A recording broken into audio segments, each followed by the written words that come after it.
Les opérations d'extraction de Bitcoin à grande échelle au Venezuela ont été interrompues dans le cadre d'une répression nationale contre la corruption.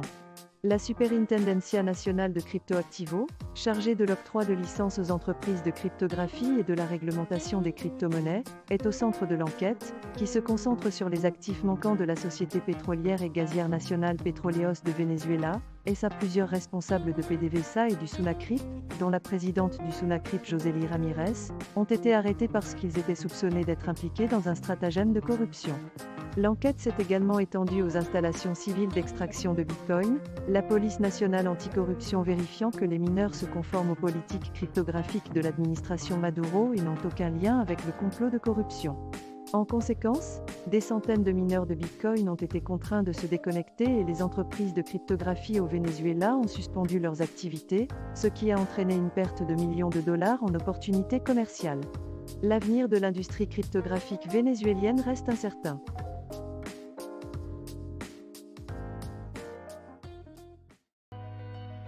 Le cours du Bitcoin a chuté à environ 28 000 $, ce que certains analystes attribuent à la prochaine réunion du Federal Open Market Committee le mois prochain, au cours de laquelle une nouvelle hausse des taux pourrait être annoncée.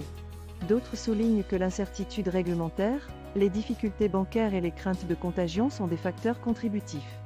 Certains analystes estiment toutefois que les pertes récentes ne sont qu'un bon retracement après une période de hausse, tandis que d'autres suggèrent que les investisseurs ont peut-être réalisé des bénéfices après les récents gains. D'importants ordres de liquidation sur les principales bourses et le témoignage du président de la SEC des États-Unis ont également contribué aux récentes baisses du marché.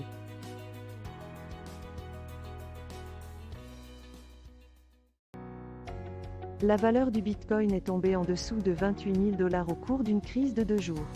Cette baisse peut avoir été causée par l'indication de Coinbase selon laquelle l'entreprise pourrait quitter le marché américain, ce qui pourrait entraîner une baisse significative du marché mondial de la cryptographie.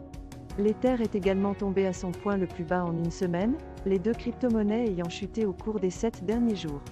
Les marchés boursiers ont également enregistré des baisses en raison de résultats décevants, le S&P 500 et le Nasdaq Composite ayant chuté respectivement de 0,6% et 0,8%, et le Dow Jones Industrial Average de 0,3%.